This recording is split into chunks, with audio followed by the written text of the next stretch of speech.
وزیر داخلہ شیخ رشید نے کہا ہے کہ ان کا باپ بھی OIC کانفرنس کو خراب نہیں کر سکتا۔ اپوزیشن اپنی شکست سے خوفزدہ ہے، مخالفین تحریک عدم اعتماد کی تیاری کریں۔ یہ بھی کہا کہ اہم ترین ایونٹ کو سبوتاژ نہ کریں۔ وہ دنیا نیوز سے گفتگو کر رہے تھے۔ ان کو پتہ لگ گیا کہ ان کے بندے نکل رہے ہیں، یہ ہار رہے ہیں اور یہ ڈرامہ کرنا چاہتے ہیں، یہ عدم اعتماد بھی لاتے ہیں کہ نہیں لاتے، مجھے تو اس پہ بھی شک ہے۔ OIC کانفرنس جو ہے ان کا باپ نہیں خراب کر سکتا، اور یہ حکومت کی سالمیت کی اور پاکستان افواج کی ذمہ داری ہے کہ اس کی حفاظت کرنا۔ اور باقی اجلاس ہو رہا ہے، 21 کو نہیں ہوا تو 25 کو ہو جائے گا، اجلاس تو ہو رہا ہے، اور 7 دن آگے لگا لیں، 25 اور 5 30 پہلی یا 2 کو ووٹنگ ہو جائے گی۔ ووٹنگ میں انہوں نے ہارنا ہی ہے، ہارنے کی تیاری کریں اور زیادہ باتیں کم کریں اور اپنے کام پہ دھیان کریں۔ OIC کو سبوٹاژ نہ کریں، اور OIC کو سبوٹاژ کریں گے تو سارا سسٹم سبوٹاژ ہو جائے گا۔ آگے بڑھیں، آپ کو بتائیں وزیر اعظم عمران خان نے کہا ہے کہ تحریک عدم اعتماد کے باعث سیاست کا مکروہ چہرہ عوام کے سامنے واضح ہو گیا۔ اپوزیشن چوری کے پیسے سے ہارس ٹریڈنگ میں مصروف ہے۔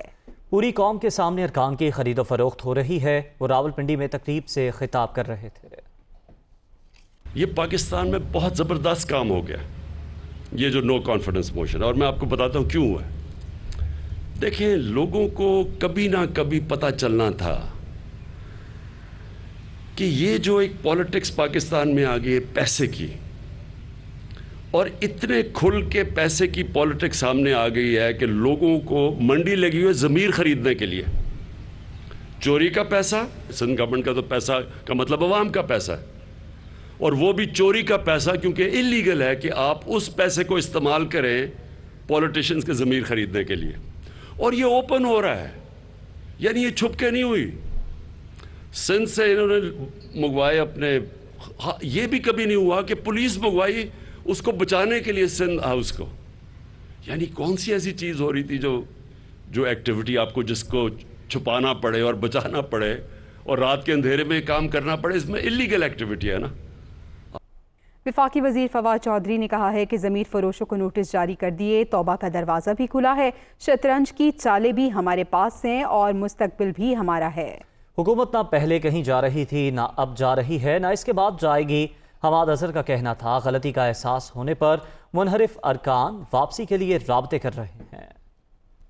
ہمارے اتحادی بھی ہم سے رابطے میں ہیں، اور بہت سارے ایسے لوگ، کیونکہ عوام کا جو ریئیکشن آیا ہے اس کے نتیجے میں بہت سارے ایسے لوگ جو کسی نہ کسی بھڑکاوے کے ساتھ، کسی نہ کسی پریشر کے ساتھ یا کسی لالچ کے ساتھ وہ دوسری طرف گئے تھے، اب ان میں سے کچھ ایسے لوگ ہیں جن کو اپنی غلطی کا احساس ہونا شروع ہو گیا، اور وہ اب ہم سے دوبارہ رابطہ کر رہے ہیں، اور ان کے لیے انشاءاللہ تعالی ہمارے دروازے آج بھی کھلے ہیں۔ جب تک عمران خان کے خلاف وہ ووٹ نہیں ڈالا ابھی تک انہوں نے، اس لیے ابھی ان کے لیے یہ دروازے جو ہے ہمارے لیے کھلے ہیں۔ اگر کوئی قوم اپنے عوامی نمائندگان سے پرامن طریقے سے لوٹاکرسی اور ضمیر فروشی کے خلاف احتجاج کرتی ہے، جنہوں نے بھی یہ سازش پلان کی تھی، انہوں نے اس چیز کا پلان نہیں کیا کہ پبلک سینٹیمنٹ جو ہے وہ اتنی تیزی سے اپنے لیڈر عمران خان کے پیچھے آ کے کھڑا ہوئے گا اور ورکر ہمارا اتنا چارج ہوئے گا۔ انشاءاللہ شطرنج بھی ہمارے پاس ہے، چالیں بھی ہمارے پاس ہیں، اور مستقبل بھی ہمارے پاس ہے۔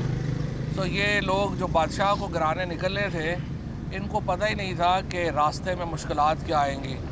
اب ان کو سمجھ نہیں آ رہی ہے کہ انہوں نے جانا کدھر۔ ان کو جب احساس ہوا ہے اور لگ پتہ گیا ہے کہ عمران خان کو بغیر پاکستان کی سیاست مکمل ہی نہیں ہے، تحریک انصاف کے بغیر پاکستان کی حکومت مکمل ہی نہیں ہے، پورے پاکستان میں کل پرامن احتجاج کے لیے جو لوگ نکلے ہیں وہ پاکستان کے ہیرو ہیں۔ ضمیر فروش جن کو آج ہم نے نوٹسز بھی جاری کر دیے ہیں اور توبہ کا دروازہ بھی کھلا رکھا ہے۔ اتحادیوں کے ساتھ بھی ہمیں امید ہے کہ انشاءاللہ ایک واضح فیصلہ ان کا جو ہے وہ آ جائے گا، 24 گھنٹوں میں بھی آ سکتا ہے۔ حکومت نہ پہلے کہیں جا رہی تھی، نہ اب کہیں جا رہی ہے، اور نہ اس کے بعد کہیں جائے گی۔ جس لوگوں کا عمران خان کے ساتھ گزارا نہیں ہو رہا، جن کو بہت پیٹ میں درد ہے، ان کو ہم دوائی دینے کو تیار ہیں، لیکن پاکستان کی سیاست اب سیٹل ڈاؤن ہو رہی ہے۔ ہماری خواہش یہ ہے کہ یہ قضیہ جلدی ختم ہو، جو اجلاس ہے اس کو جلد بلایا جائے تاکہ ہم معیشت کی طرف واپس آ سکیں۔ اسمبلی کا اجلاس کی کنفیوژن ہی تو اصل مزیدار ہے۔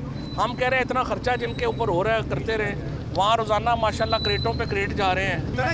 MNA رکھنا بڑا مہنگا کام ہے۔ گورنر سندھ عمران اسماعیل کہتے ہیں وزیر اعظم تحریک عدم اعتماد میں ترک کا پتہ استعمال کر کے سرخرو ہوں گے۔ بلاول بھٹو نے OIC کے خلاف بیان دیا، اس کی مذمت کرتے ہیں۔ یہ بھی کہا کہ MNA نجیب ہارون نے بے وقوفانہ بیان دیا ہے۔ وہ گورنر ہاؤس میں پریس کانفرنس سے خطاب کر رہے تھے۔ میں یہ بات بالکل وثوق سے آپ سے کہہ رہا ہوں کہ OIC کے فوراً بعد عمران خان صاحب کے پاس ایک زبردست ترپ کا پتہ ہے، جو وہ جب اپنی چال چلیں گے، اپنے ترپ کا پتہ چلیں گے، ہینڈز ڈاؤن انشاءاللہ یہ ہم ووٹ آف نو کانفیڈنس سے ہم سرخرو ہو کر نکلیں گے۔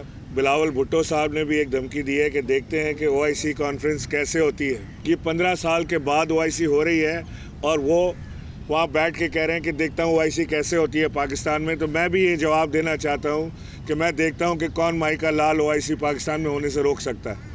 میں نجیب ہارون صاحب کا کیا بولوں، مطلب ایک بے وقوفانہ ان کی بیان ہے، اس کے اوپر میں کیا کمنٹ کروں۔ مسلم لیگ نون کی نائب صدر مریم نواز کا کہنا ہے کہ دوسروں کو شوکوز نوٹس جاری کرنے سے پہلے اس شوکوز نوٹس کا جواب دو جو پوری قوم نے آپ کو دے رکھا ہے۔ ٹویٹر پیغام میں انہوں نے کہا، عوامی نمائندوں کے سامنے 2 راستے ہیں، پہلا یہ کہ عوام کے ساتھ کھڑے ہو جائیں، دوسرا یہ کہ آپ کی ڈوبتی کشتی میں غرق ہو کر رسوائی اور بدنامی کی تاریخ کا حصہ بن جائیں۔ آپ نے پورے پاکستان کو غربت، مہنگائی، بے روزگاری اور بدامنی میں دھکیل کر اپنی جماعت کے کسی رکن کو اس قابل چھوڑا ہے وہ عوام کا سامنا کرے۔ آپ ایک بوجھ ہیں جو اب کوئی نہیں اٹھا سکتا۔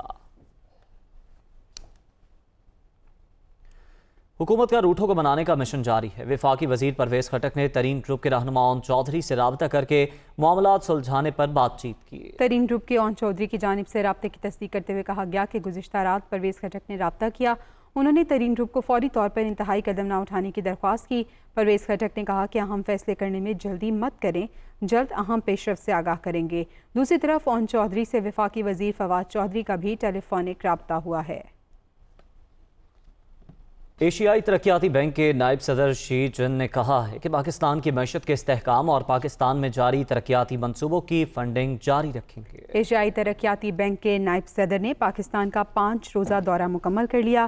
شی جن کا کہنا تھا کہ پاکستان کی ترقیاتی ایجنڈے کے لیے تعاون کے لیے پرعزم ہے۔ پاکستانی قوم نے کرونا وبا کے دوران زبردست ہمت کا مظاہرہ کیا۔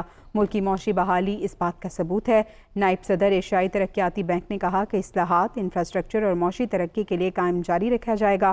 حکومت اور نجی شعبے کے ساتھ مل کر تعاون کیا جائے گا۔ اب تک کے لیے اتنا ہی۔ دیکھتے رہیے دنیا نیوز۔